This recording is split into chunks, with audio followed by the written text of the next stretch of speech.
Ronan Vale's boots drew a jagged trail of blood across a floor so dark it swallowed its own reflections.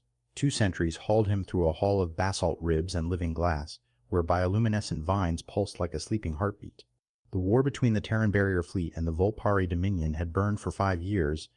This ruin of a scout mission was proof the flames still licked. He remained the sole survivor. At the far end of the hall, a dais of prismatic stone rose like a frozen sunrise. Upon it, leaning with unbothered grace, sat the ruler of this world, Lady Cyril of the Vulpari. She was no monstrous caricature. She was terrifyingly alive. Her silhouette was lithe and athletic, clad in lacquered armor that seemed poured onto her frame. Orange fur, soft and glossy, framed a face of high cheekbones and a predator's smile.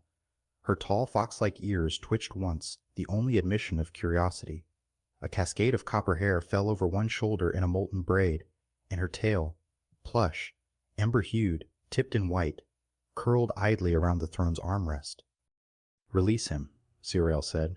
Her voice held bell tones in iron. The restraints flickered open. Ronan forced himself upright. Commander Ronan Vale. Terran Recon. Serial K-27 Gamma. "Names and numbers," she mused, stepping down. "I prefer truths." She circled him, close enough that he caught a clean, faint scent, cedar and cold air after rain. "Truth? You fought well. Hard enough that it would have been wasteful to let you die in the debris field." He managed a grin that tasted like copper. "That's a poetic way to say prisoner." "Guest," Cyril corrected, those gold-lit eyes lifting to meet his. "Or candidate." "For what?" She reached toward his chest. Ronan tensed, expecting a blow. Instead, her gauntlet hummed as it hovered a handbreadth from his sternum. The dais answered with a soft, harmonic tone, like crystal sung by a finger's touch. Cyril's ears tilted. "Concordance?" she whispered. Of all places to find it. The word meant nothing to him, but the way the chamber stilled meant everything. Around them, Vulpari officers shifted, armor clicking. A counselor in charcoal robes bowed once to Cyril, eyes wide. Ronan's hand went instinctively to the chain beneath his torn collar, the luck charm his sister had given him. "Concordance," he repeated. "Should I be flattered or concerned?" "Both," Cyril said, and smiled like a sunrise with fangs. "Take him to the sunroom, treat his wounds, feed him, and inform the Council of Houses that the Concordant has arrived, whether he knows it yet or not." The sunroom wasn't a cell. It wasn't comfort either. It was a place designed to remove an edge without dulling the blade. Translucent walls revealed a vertical garden, orange blossoms nodding on silver vines. Warmth radiated from a skylight that shifted in hue as Vulpari day advanced. Ronan's cuts were salved by attendants whose blue-gray hands moved with ritual economy. They wouldn't speak Terran and pretended not to understand it, until one of them, a young medic with silver ear piercings, risked a whisper. "Commander Vale," she said, in crisp standard, eyes flicking toward the ceiling sensors, "concordance is rare. It means your aura harmonizes with our neural lattice." "With hers." "With Cyril?" Color climbed the medic's pale ears. "Lady Cyril, it's political and personal." "Dangerously both. I am Lethe. Don't show your throat to anyone." "Is it that kind of place?" "It is this kind of moment," Lethe said, and the wall chimed. Cyril entered without escort. She had shed armor for a coat of black velvet that flared when she moved. The fabric was slit at the spine to allow her tail freedom. Ronan tried not to look, failed, and told himself it was tactical awareness. "How's your pain?" she asked. 5 out of 10, he said. 7 if I laugh. 8 if I sneeze. Then try not to sneeze. Her ears pivoted toward Lethe. "Thank you. Leave us." When the door sealed, Cyril stood in the middle of the room and regarded him in clean silence. "Your people call us foxes," she said. "Clever, untrustworthy, pretty. The words are tools. Tools can build or wound. Which will you do with yours, Ronan Vale?" He could have answered with rank or doctrine, or the defiant line the Academy trained into every jaw. Instead he said, "Depends which way the wind's blowing." Her grin curved. "An honest soldier. Good. Then here is my honesty. Our bloodlines are thinning, not by disease, by success. The Vulpari perfected themselves into a corner. Diversity fell. Stillness took root. Concordance is how we climb out. You want my genes. I want your living pattern, she corrected. Genetics are the riverbed. Concordance is the current. With it we can hybridize minds without drowning either shore. That is rare. And you, she gestured, and the room's light answered, chiming again, you are rare. He heard his heartbeat in his ears, and under it, a peculiar second rhythm, the room listening. If I say no, then you remain a guest, she said softly, not a prize, not a prisoner. Her gaze flicked to his bandaged side. But my houses will not be gentle, and my admirals will be less so. We are at war. Mercy requires audacity. You're asking me to help the enemy, Ronan said. To help you. Siriel's tail swayed once, contemplative. I am asking you to help the future. To help a child who doesn't know she will change two skies. If you think that enemy, then yes. I am the enemy. By tradition, or maybe because she understood humans, Siriel allowed Ronan a negotiation table, a low slab of quartz with 2 cups of steaming amber tea. The tea smelled faintly of citrus and smoke. It tasted like oranges kissed by winter. My terms, Ronan said, hands flat on stone. No harm to Terran civilians. No use of anything I share for preemptive strikes. No coercion ever. If I walk, I walk. Agreed, Siriel said without flourish. Just like that? I don't make pretty promises, she said. I keep sharp ones. He searched her face and found sincerity edged with a ruler's patience. Your terms? You stay until the concordance rite is complete. You undergo our scans, wear our sensors, you learn our language, not just our words, and, she hesitated for the first time, you speak to me plainly. Not just in council, but alone. Public truth is easy. Private truth is the one that matters. Her tail's tip flicked as if punctuating the point. He lifted his cup. Then this is private truth.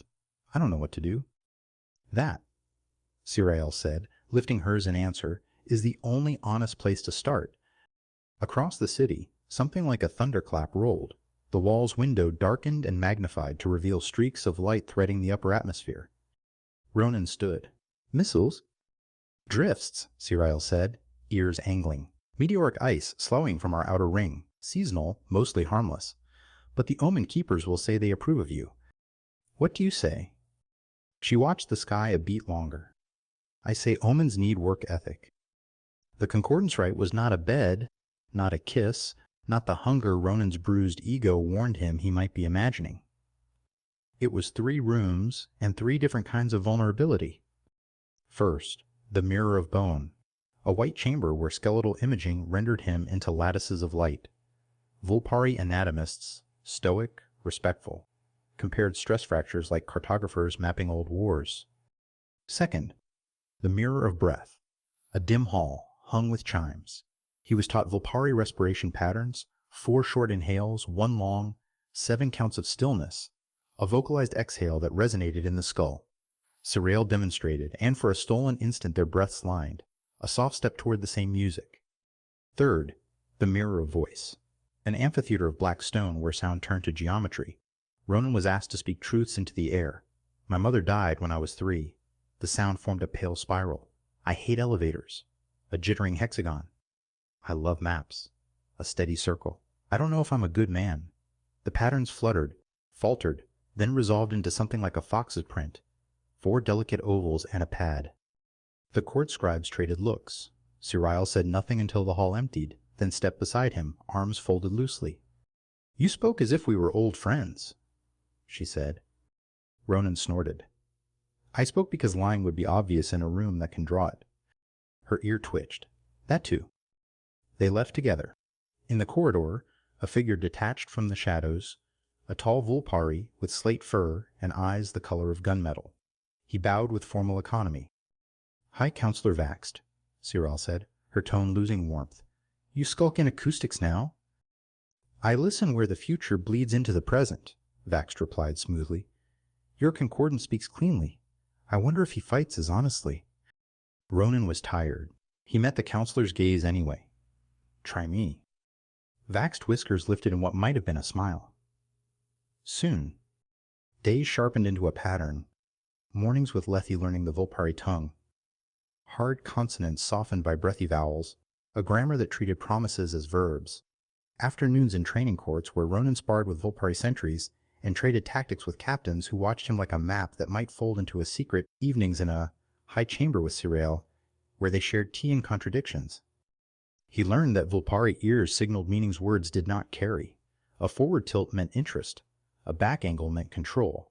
A slow circular flick was amusement. Both ears flattened was rage, or, oddly, shame. He learned that tails lied easily in public and told the truth in private.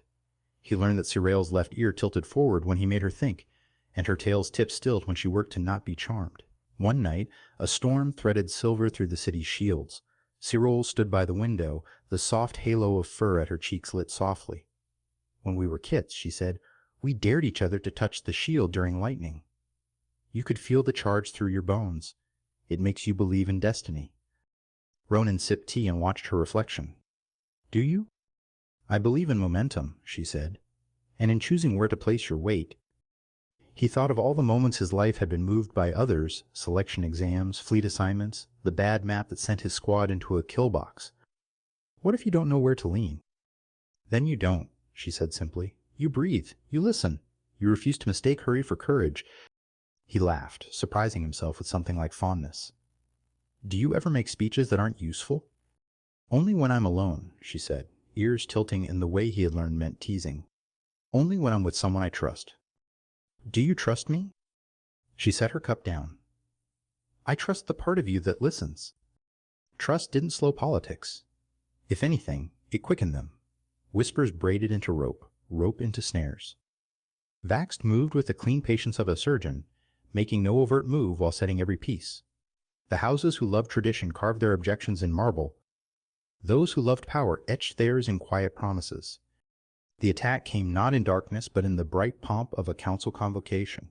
Sirael and Ronan entered a chamber of ringed seating and a sky-hole that opened like an eye. The floor was quartz, and underneath it flowed slow river light from the city's geothermal heart. Witnesses sat in color, estates of amber miners, indigo scholars, verdant growers, and ash warriors. Vaxed wore ash, of course. Sirael announced her intent with the calm of someone who had measured her breath and placed her weight. Ronan Vale is concordant. I will undertake the bonding oath in 13 days. We will explore hybridization under ethical strictures. We will do it openly. Murmurs like rain, then a voice flung like a knife. You would breed with prey? The speaker was Lady Thrin of Amber, broad-shouldered, fur as gold-brown as wheat at drought. You would bind our fate to a mouth that would eat us if we stumbled. Ronan's jaw tightened. He had expected it. He hadn't expected the sting. Sirael's ears angled back a degree. Control. Words matter, Lady Thrin. Prey runs. He did not. And yet prey was captured, Vaxed said mildly, which was worse than shouting. Perhaps we should judge not by courage, but by outcomes. What will the outcomes be, my lady? Kits who cannot decide which sky is theirs. Ronan looked to Sirael, and she gave the smallest shake of her head, not yet. Servant stepped through the ring with a tray. Ronan noticed the wrongness a heartbeat too late, the gait too smooth, the scent too flat. He moved. His shoulder hit Sirael's just as the tray's underside cracked open, loosing a bloom of needles hissing like angry bees. 3 struck stone. One sang past Sirael's cheek, cutting a furrow in orange. One found Ronan's forearm. He ripped it free. The servant's face rippled and fell into its real shape, a human operative in a skin mask, eyes wild with surprise and fear. The room erupted. Ash estates vaulted the rail. Ronan pinned the operative with a soldier's ugly efficiency and wrenched the injector from their hand. Enough. Cyril's voice broke across the chamber like a blade. The skyhole shield flashed. The quartz floor pulsed. Stand down. Ronan stood, breathing hard, blood slicking his wrist. He looked up at the houses and found many looking back with new, unwilling respect, and a few, like Vaxed, with sharpened interest. Poison? Ronan asked later, flexing his bandaged arm. Lethe scowled at him for moving and scowled at the world for existing, then said, Not in any Terran registry. It fizzed when it met your blood. Fizzed? Technical term, she said. It failed. She lowered her voice. Sirael's cut is superficial. But the message landed. There will be more attempts, Commander. Some to scare you, some to hurt you. Some clever enough that I won't see them in time. What are we doing? Ronan asked the ceiling. We're trying to right a bridge while people are setting fire to both banks. That is how bridges are always written, Sirael said from the doorway. A thin bandage shadowed her cheek where orange fur had been trimmed. She held herself like a spear set at ease. Walk with me. They climbed to the roof garden. The city spread in tiers of obsidian and vine, silver walkways curving like blade-thin rivers. Sirael leaned her elbows on the parapet, ears flattened in thought. I know who sent the operative, she said. A Terran admiral named Parsa. She hates the Dominion and has long argued that only annihilation will end us. She made a covert pact with Vaxed. Sow fear here, feed hatred there, keep the war profitable and the future short. Ronan rested his forearms beside hers. How do you know? Cyril's mouth twitched. Because Vax's ambitions are so cleanly cut I could shave with them. He once tried to recruit me as a kit by offering me the one thing he cannot imagine anyone refusing, certainty. He would not dare the chaos he cannot count. Parsa would. You're sure? Her tail stilled. I am not in the habit of being sure, but I believe it. She looked sidelong at him. What do you believe, Ronan Vale? That someone taught you to use vulnerability like a blade, he said gently, and that you hate it. For a heartbeat, her ears went flat. Shame. Before she forced them up, a queen again. And still you're here. I am, he said, surprised to find that it was true in more ways than one. What do we do? We hold oath sooner, Cyril said. We control the terrain. We change the tempo. Vaxed expects us to hesitate. Parsa expects us to withdraw to our safest rooms. We will meet them in a room they fear, a room where both our peoples can see us clearly. And if they set the room on fire? Then we learn how well bridges burn, she said, and bared her teeth. Not quite a smile. And how fast we can build again. News moved like electricity. In a morning, the Dominion knew. By afternoon, Terran feeds began to froth. Ronan watched a clipped image of himself pulling needles from the air on a dozen pirate channels, the captions ranging from traitor to saving a queen. He closed the feeds and went to the oath hall early. It was a cathedral of angles, 3 spires that interlocked like fingers, a central stage built of mirror glass. Overhead, a dome of woven light carried the sky inside and made it kneel. Lethe fitted Ronan's collar with a narrow coil of circuitry. Biometrics, she said. If your heart rate spikes past a threshold, the dome hardens. So I'm a panic button. You're a node, she corrected. Try not to panic. He blew out a breath. How does she feel? Lethe's mouth softened. Like a cliff just before dawn. Sirael arrived with no escort. She wore formal black edged with ember embroidery. The sash at her waist was the color of foxgloves at dusk. The cut on her cheek had been left visible, not hidden. Are you ready? She asked. No, Ronan said. I think that's the point. Good, she said, and took his hand openly. The hall filled. Vulpari houses in formal hues. Terran diplomats with guarded eyes. A handful of Terran soldiers who looked like they'd swallowed nails and wanted more. On the highest tiers, citizens who had traded sleep for history. Sirael spoke first, voice clean as frost. Once, we refined ourselves into a corner. We burned true things to polish them. We forgot that life does not improve by being narrowed, only by being sung wider. She linked her fingers with Ronan's. Today, I ask my people to sing wider. Ronan stepped to the speaking line and discovered that fear could be a ladder. I was trained to see enemies, he said. But I also trained to read maps. And every good map shows a thing and its border and the way between. I don't know if I deserve to stand here. I do know that standing here is a choice I believe in. The oath itself was simple and unsentimental. 2 cords of woven reed, one burnt umber, one winter silver. Sirael wrapped one around her wrist. Ronan, the other. Together they twisted them into a helix and bound their hands. By breath and bone, Sirael said. By voice and path, Ronan answered. The hall held its breath. A crack split the air. The dome flared hard. The first blast hit like a hammer. Shock rolled through the hall in a visible wave. The dome held. Light bunched and sang, turning kinetic into color. Ronan's collar burned like a hot coin. His pulse spiked. Somewhere, systems agreed with Lethe's assessment. Do not die. External charges, Siriel said, already moving. Breach teams. They'll come through the lower gates, Ronan said. Standard doctrine? Push smoke and panic, then cut the head. You are the head, Sirel said dryly. Then I'll be somewhere inconvenient. They ran. A shutter dropped over the main stage. The floor buckled into staircases that hadn't been there a heartbeat before. Ronan absorbed the map like oxygen. They emerged into a service corridor, chased by the thunder of another blast. Lethe's voice crackled in Sirel's ear. 2 squads. Mixed signatures. Human. Parsa's handprints. Plus ash turncoats. Vaxxed? Sirel hissed. Can we prove it? Ronan asked. Later, she said. Now we set the ground. They reached a junction where the corridor split into 3. Sirel snapped her fingers. Tiles flipped and flowed, becoming ramps and pits. Our architecture listens, she said. We will make it speak. The first breach team rounded the bend. A human squad in matte armor. They expected fear. They found geometry. The floor under their leader dissolved into a hungry circle. Ronan heard the man's cursed Doppler down. The rest scrambled. Sirel flicked a hand and walls blossomed with hexagonal shields that shoved intruders sideways. Ronan moved through the chaos like rain through wire.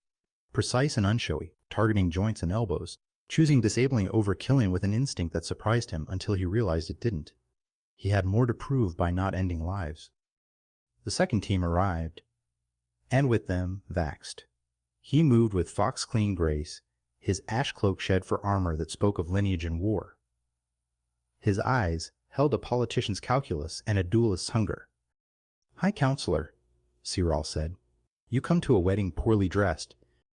Better a blade than a leash, Vax said, and drew twin knives that seemed to drink light.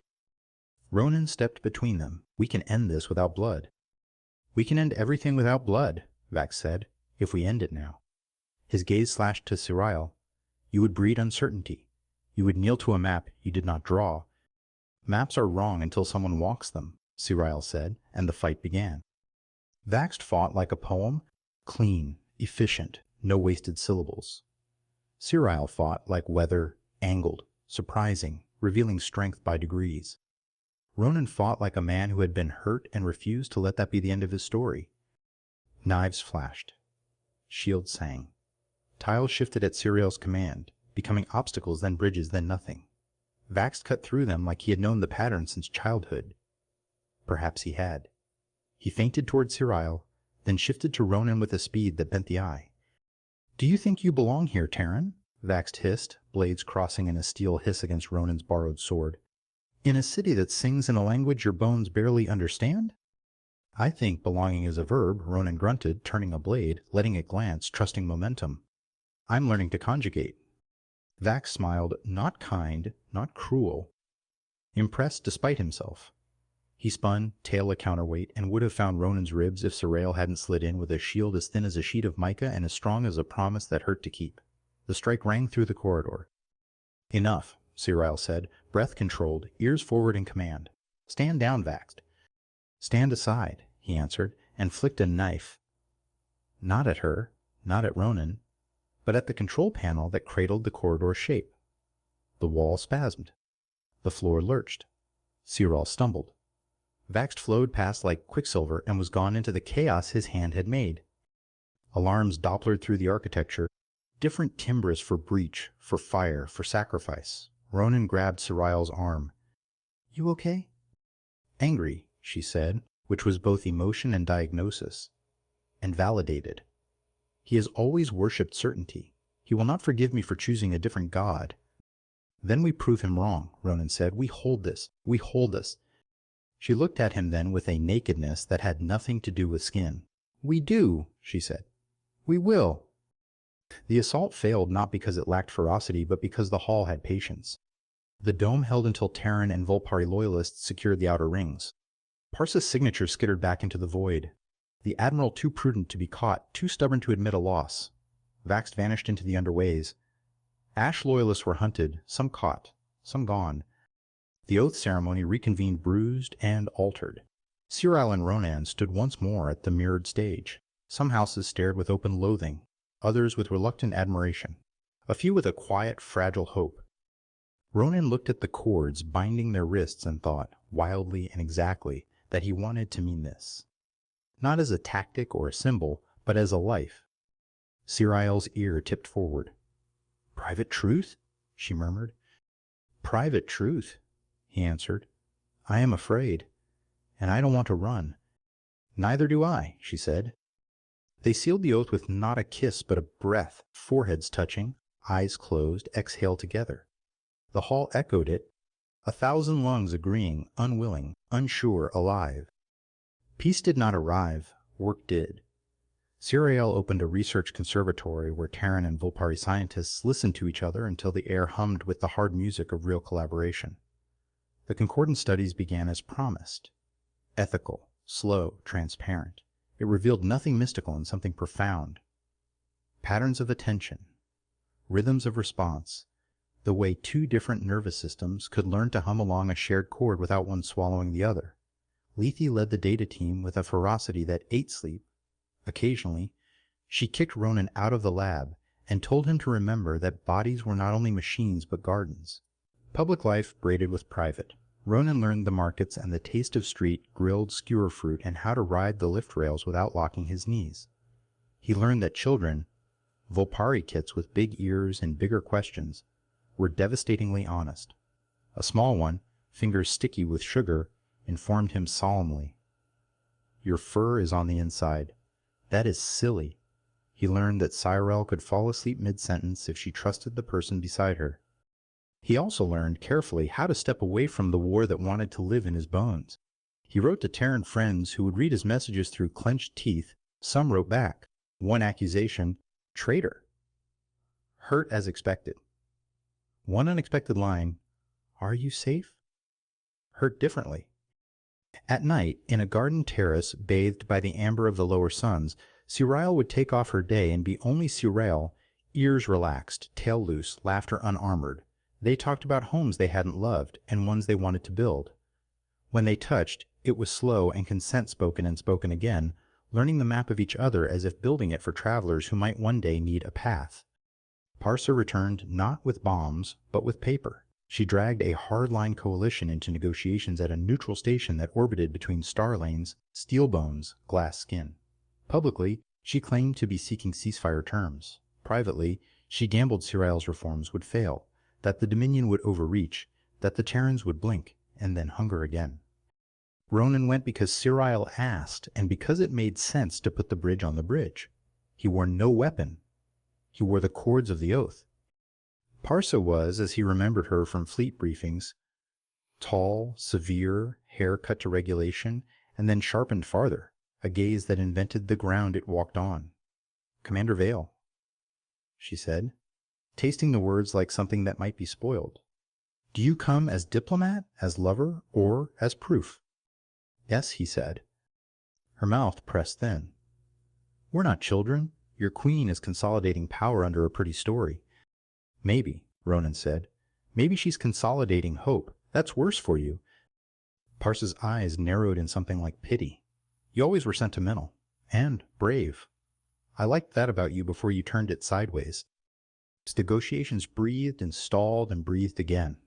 Cyril spoke with plainness that made even enemies listen, vaxed, ghost-like at a fringe table, sent notes with exquisite, venom-tipped handwriting. Lethe presented early data that showed not hybrid babies but hybrid thinking. Teams composed of both cultures solved complex logistics problems faster, with fewer blind spots. It wasn't a treaty. It was a promise that treaties could matter. On the last night, Parsa asked to speak to Ronan alone.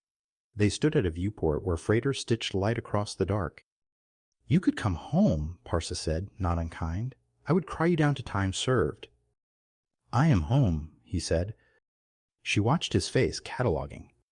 "Then I hope you survive your home," she said, and walked away. The first cohort of concordance children were years from breathing air, but the first cohort of concordance projects took root like seeds, determined to become trees, shared clinics in border systems, language exchange academies, a joint rescue division for debris belt miners. Progress angered the people whose money and meaning relied on stalemate. Sabotage followed. A clinic store's corrupted. A school's roof collapsed a day before children would have filled it. An empty rescue ship spun into an asteroid after its nav beacon learned to lie.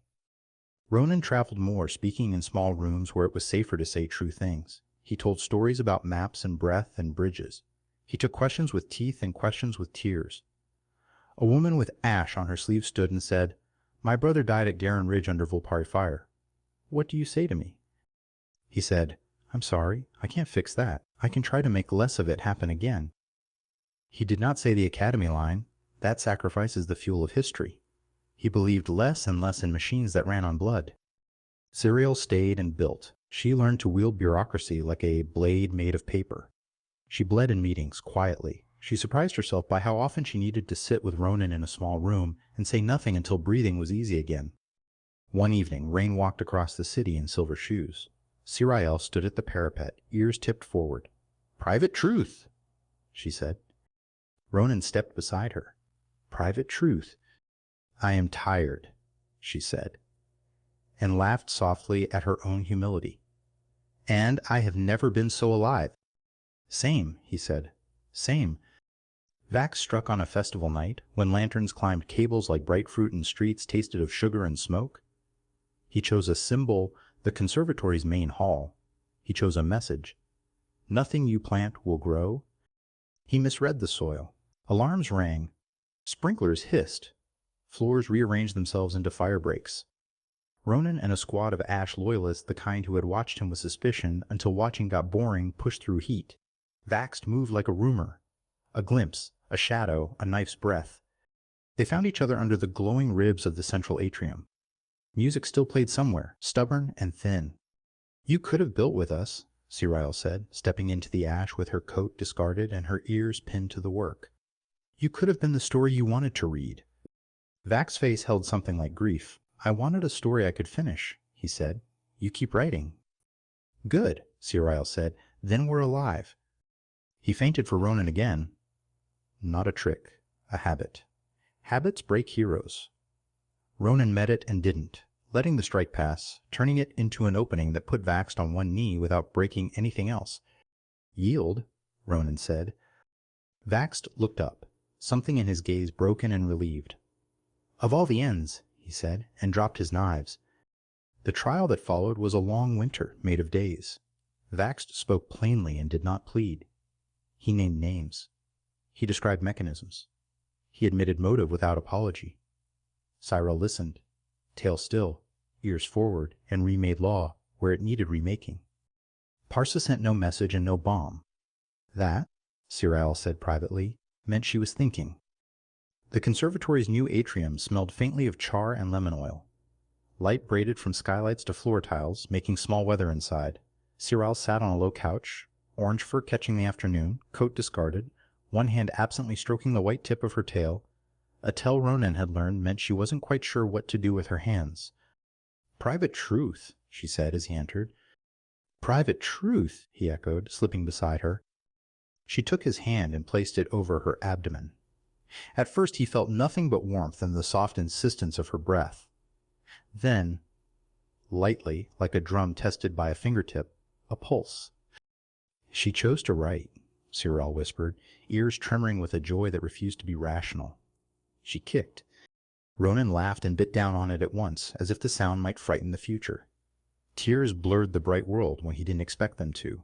"Hello," he said to their daughter through skin and fur and 100 choices. "We're here." They sat a long time. Outside, freighters stitched quiet lines between suns. Inside, two people who had once been enemies went very still and felt the axis tilt. Ronan wrote letters he didn't send to the academy instructor who taught him that bravery was a geometry problem, and to the shipmate who had once hauled him out of a maintenance shaft with a laugh, and to his sister, who would have loved Cyril and told Cyril embarrassing things about him. He wrote, deleted, wrote again, and someday let himself believe that it was okay to write the living. Cyril wrote edicts that tried not to sound like edicts and bedtime stories that disguised policy as myth and myth as policy. Once there were two skies, one began, and they thought they were different because they were different colors. But wind is wind. Lethe sent him a chart of fetal heartbeats shaped like a city skyline. Vaxed, in a high cell that saw dawn before anyone else, sent a single page titled Errors that listed them without venom and with the kind of care that made Cyril sigh once and smile twice. Parsa sent a bouquet of silence. Ronan learned that silence can be both wound and weapon. The day their daughter arrived was a day with no speeches because no one had breath for them. The room was bright and quiet. Lethe swore beautifully and tenderly. Cyril's ears flattened, then lifted, then flattened again, shame and rage and joy and fear chasing each other in private semaphore that Ronan translated into a single sentence, "Don't leave me."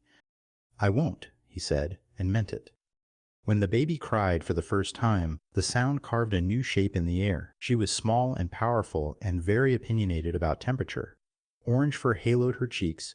Her ears were soft and heavy, not yet able to stand. Her eyes opened and were the gray of mornings that dare you to get up and make tea anyway. "What shall we name her?" Cyril asked, exhausted and luminous. Ronan had thought about maps and bridges and winds and bones. In the end he said Kara. "In my sister's stories, that was the name foxes gave to doorways." Cyril smiled the kind of smile that makes a life into a place. "Kara," she said to their child. Doorway. Kara slept in unpredictable chords. Cyril learned to nap like a radical act. Ronan learned to make tea without waking a baby with opinions. The Dominion learned to hold two truths at once, that the war had happened and that the future did not belong to it. Terran media learned to speak about Vulpari without first reaching for a slur, not always, not reliably, but more often. The neutral station learned to be something less like a knife and more like a needle.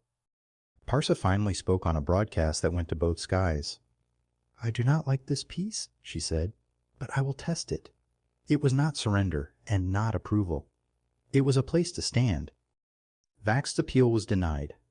Cyril's ears flattened momentarily on the balcony after, and Ronan put a hand on her back where the velvet met the fur, and she leaned against it like a person falls into sleep. Kara kicked in her sling, tail, a tiny white-tipped comma. Lethe cooed shamelessly and passed legislation without telling anyone she had done so while holding a baby. Not every day was good. A patrol skirmish flashed hot in a border system and died only because both sides had sergeants who knew when to yank rookies by the collar. A rumor began on a Terran fringe world that Vulpari children carried a sleeping plague. It ate 3 months before dying in the light. A Vulpari dock strike snarled medical shipments, and Cyril spent 6 hours on a rain-cracked platform listening, and another 6 hours undoing knots. She had tied herself by accident. Not every day was bad. A joint science team cracked a stubborn power storage problem using a Vulpari harmonic algorithm and a Terran habit of turning problems upside down. A school exchange sent 10 kits and 10 humans to spend a summer learning to bake flatbread and repair water lines. Kara learned to grab Ronan's finger and not let go. Ronan stood with Cyril on a hill outside the city one evening and watched meteors write brief promises across the atmosphere. "Private truth," he said. "Private truth," she answered. "I don't know how long I get this," he said, "but I will spend it like a miser spends coins he once thought were worthless." Cyril's ears tipped forward. "Then I will match you, coin for coin." They stood until the meteors were done. Somewhere, a freighter stitched home. Somewhere else, a former enemy composed an apology she would never send. In the city below, 1,000 small bridges were being built by hands that would never be named in any book and mattered more for it. And on the hill, a fox-eared woman with orange fur and a human man stood in a wind that smelled of rain and lightning and new pages, and they leaned their weight the same direction. The neutral station learned new tricks. It could smile at diplomats while hiding welders on the dark side. It could host festivals in the arbor deck, while 1,000 tiny drones sniffed for sabotage.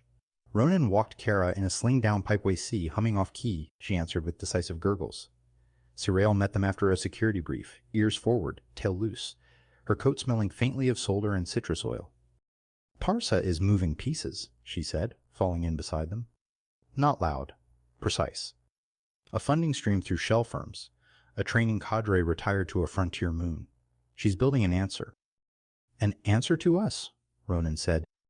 "Or to uncertainty itself," Cyril murmured. "Some minds would rather lose cleanly than win messy." They reached a viewport. A tug drifted past, paint flaking, nameplate reading mirth in faded letters. Kara pressed a hand to the glass, mesmerized by the lights. A tech jogged up. breath white in the recycled chill. My lady. Commander. Dockside just flagged a crate with dual manifests. Medical kits and signal masts. The masts are tuned to Terran warband. Ronan's heartbeat shifted gears, Parsa testing the fence. Sarael's ears flattened and lifted. No speeches, she said. Go. They split, a practiced fork. Sarael and station security ghosted toward Dock 6. Ronan cut through service spoke A to intercept the crate mover.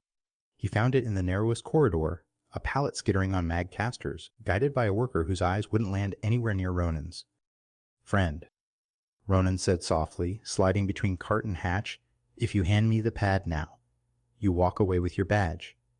If you don't, you walk away without your breath. The worker flinched, then sagged. I've got a sister on Kelt, he whispered. They said they'd clear her fines. Give me the pad, Ronan said, gentler now. We'll clear them the honest way. He keyed the line. Sarael? I have the leash. Then tug, she answered, and in Dock 6-3 disguised Marines found themselves standing under bright lights with their comms politely jammed and their exit hatches locked by a system that had learned to be stubborn. Parsa's reply arrived as a file later that night. A grainy image of a field hospital that hadn't existed before the war. Consider this a test of reflexes, her note read. You passed. There will be another. Sarael watched the stars a while. She wants us tense. Then we get patient, Ronan said, and Sarael's tail tip stilled. Agreement. On a gray morning that tasted like old tea, Vax requested a final audience. Protocol said Sarael could decline. Sarael, who had made a habit of disobeying small tyrannies, accepted. They met in a room of bare stone and long light. Vax's fur had dulled, but his eyes still measured like calipers. You asked to speak, Sarael said. I asked to document, Vax replied, sliding forward a flat of etched glass. The architecture of my mistake. Ronan, present as witness, not guard, read titles. On certainty. On the seduction of clean plans. On the refusal to be surprised. Vax had diagrammed the exact places his logic closed doors that should have been windows. Why? Sarael asked, not masking the ache in it. Because a younger fox may read it, Vax said, and because you deserved an opponent who admitted the hole when he fell in it. Silence stretched, then Sarael bowed, small, real. I accept this gift. Vax looked to Ronan. Do not let her become a symbol, he said, mouth quirking. Symbols forget to breathe. I won't, Ronan said. When they left, Sarael's ears trembled. Private truth. Private truth. I am angry at him, she said, and grateful, and I hate that both can be true. Then both are true, Ronan said, and you keep breathing.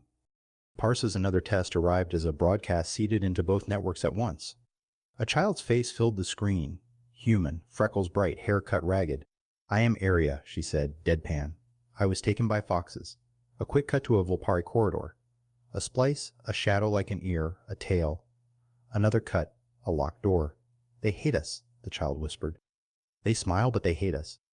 Ronan's stomach went cold. Sarael's ears went flat, then forward. It's fabricated, Lethe said at once, fingers flying over frame signatures. Different lenses, stitched audio, the tail is mirrored stock. But the lie will run fast. Then we run faster, Sarael said. Turn all cameras on. We open the conservatory, the schools, the kitchens. No stage managing.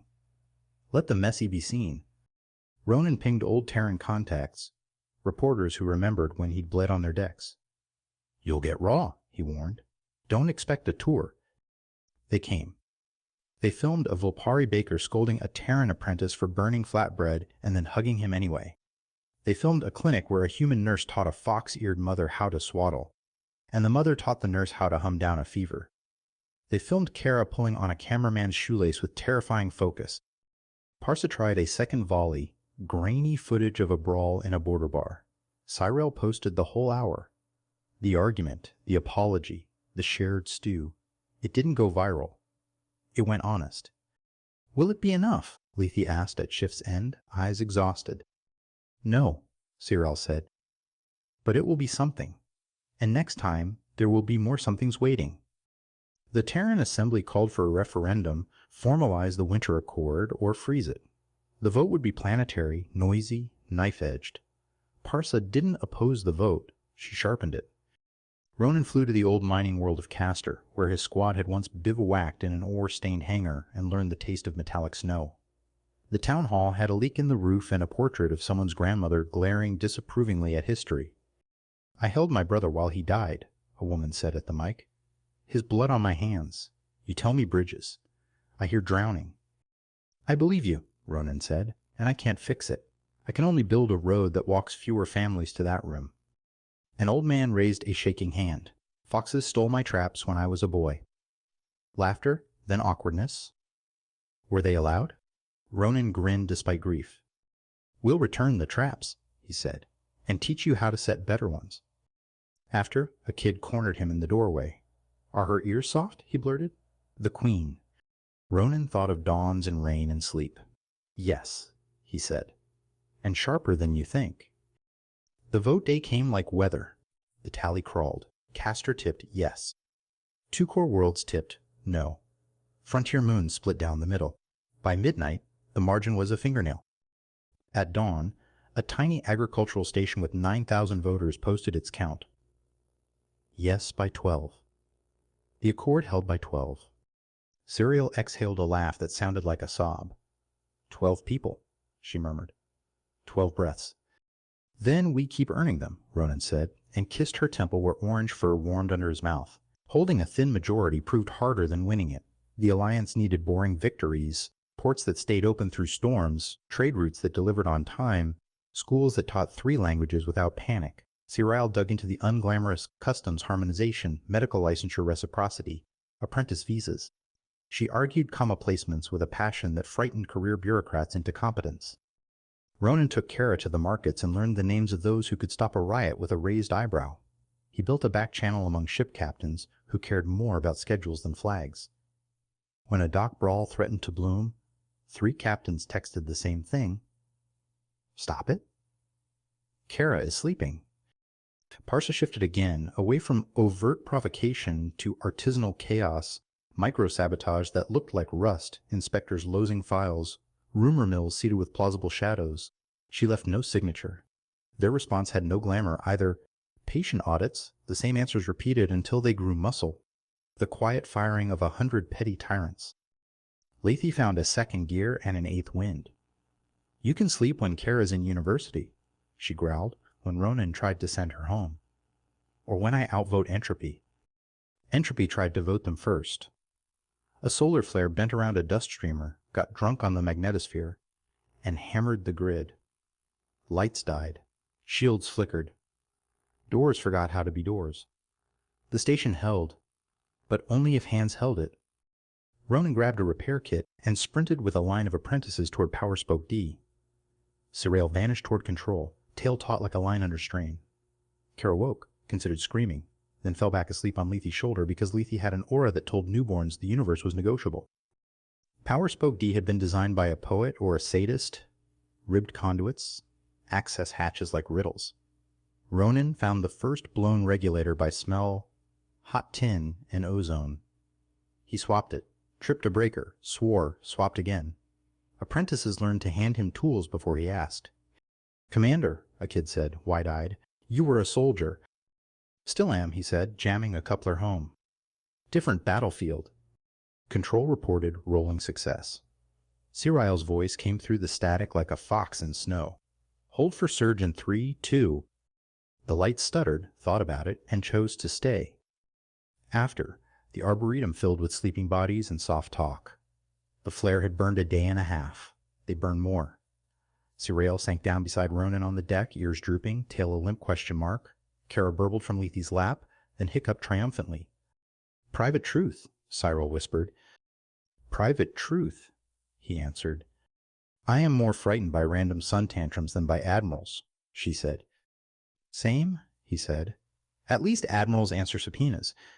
Ronan sent a letter he had rewritten 100 times. It went to the Terran Academy instructor who had taught him to measure courage against clean geometry. "Sir, you were right about triangles, wrong about people. I am still learning. I fight differently now. My daughter has ears that tell me more than an order ever did. The bridge holds for another day. That is enough. Volley.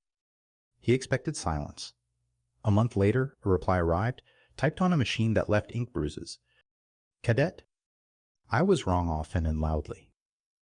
Keep being loud the other way. 5th M.L. Ronan read it to Cyril at breakfast, while Kara attempted to bite a spoon into surrender. Cyril's ears tipped forward. Permission from a ghost, she said. Useful. Comforting, Ronan said, surprised to find it true. Kara learned to stand like a conspiracy. The moment before, stillness. The moment after, victory. She toddled to the balcony, Tiny Tail a white-tipped metronome, and Cyril swooped her up with a yelp that would have startled a war council.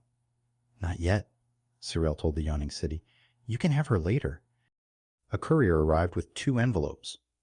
One held Vax's last errors, updated with a footnote that read simply, should have asked better questions. The other held an invitation stamped with Terran Assembly seal and Vulpari sigil, a founding convocation for the Joint Cartography Institute, maps for shared skies. Ronan smiled until his face hurt. Maps, he said. Doorways, Cyril corrected, touching Kara's hair, her ears, her bright possible eyes. Let's draw them so others don't have to bleed to find them. They dressed without ceremony. They stepped into a corridor that still smelled faintly of lemon oil and solder. Friends fell in around them, not just allies, not just staff. Lethe yawning and smug. A captain who'd learned to love punctuality like religion. A baker who refused to let them pass without 3 flatbreads and a bag of sugared twists. At the lift, Cyril tugged Ronan's sleeve. Private truth. He leaned. Private truth? I thought bridges were made of stone, she said. Turns out, they're made of days. He looked at her, at orange fur lit by ordinary light, at ears that had learned 100 kinds of forward, at the tail he no longer pretended not to watch, and then at Kara, who had decided the invitation was edible. Then, we keep making days, he said. They rode the lift into a future that would never be certain and therefore would always be worth it, carrying a child named for a doorway, a stack of paper lions, and a map that was mostly blank on purpose. The Joint Cartography Institute opened in a repurposed dry dock with windows like horizons and floors built from old ship plates polished to a shine. Children skated data across tables. Elders argued about currents with the stubbornness of weather.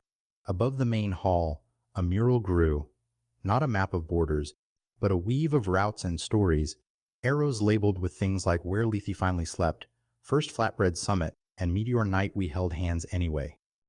Parsa sent a terse note declining a seat on the founding board. A month later, a freighter cracked its spine in the Lorne Gap, an old Terran design trying to pretend it wasn't tired. The distress call went to everyone. The first 2 ships to answer flew under different skies. On open comms, a Vulpari pilot ceded lead approach to a Terran whose old hands shook only a little. The Terran deferred docking to the Fox, who could read the hull's complaints like breath. The rescue was messy, public, and beautiful. Parsa watched the raw feed without commentary and, so rumor has it, forwarded it to 3 hardliners with a single word. Learn. Vax papers, on certainty, on the seduction of clean plans, on the refusal to be surprised, became required reading at the Institute, filed beside a slim pamphlet Cyril wrote in the quiet hours. 5 ways to listen when you're sure you're right. Lethe, awarded the Institute's first Living Legend stipend, tried to retire and failed.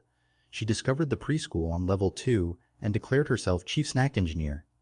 Kara learned early that if she asked Lethe for a graph, she would also receive a cookie shaped like a comet.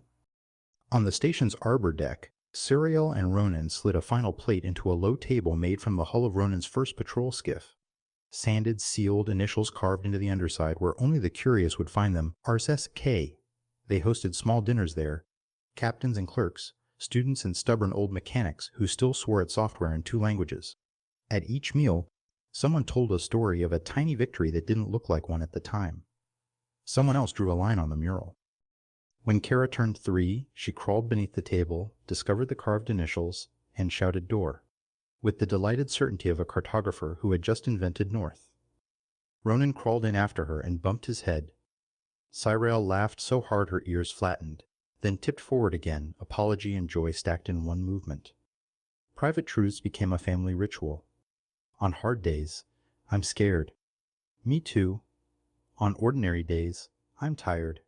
Tea? On good days, an honest luxury. I am happy. Right now. Save this. The vote margins thickened, not by spectacle, but by habit. A doc report that used to arrive late arrived on time for a year. A border clinic never ran out of gauze again. A school posted a sign, closed for festival, open for questions. The war didn't vanish, it receded like a tide that had finally learned the shape of the moon. One evening, meteors stitched fine handwriting across the station's dome. Sirael stood with Kara perched on her hip, Ronan at her shoulder. The greenhouses breathed. Freighters blinked hello and kept their schedules. Somewhere below, the Institute's muralist argued with a baker about whether a circle or a spiral better represented the day the lights went out and we chose not to. Private truth, Ronan said. Private truth, Sirael answered, ears forward, tail and exclamation mark softened by sleep. I thought bridges were monuments, he said. Turns out they're chores, dishes and paperwork and kindness repeated. Then we are very wealthy, Sirael murmured, nuzzling Kara's hair. Because we have so many chores. They watched the meteors finish their sentence. Kara reached for the streaks with both small hands and made the solemn sound toddlers make when claiming the moon. Ronan wrapped an arm around Sirael, the three of them a shape the mural would one day need. The dome reflected them faintly. A human, a fox-eared queen with orange fur like a kept promise at dusk, and a child born of two skies, doorway, concordance, map. Below them, 1,000 unglamorous miracles continued, forms filed correctly, valves checked twice, rumors answered with patient truth. Above them, the stars kept their old arguments and their new agreements. Between, the bridge breathed, in, out, days, not stone, carried by hands that chose, and chose again to lean their weight the same direction. It wasn't certainty, it was better. It was a future with teeth, and a tail tip, white and bright, that pointed forward.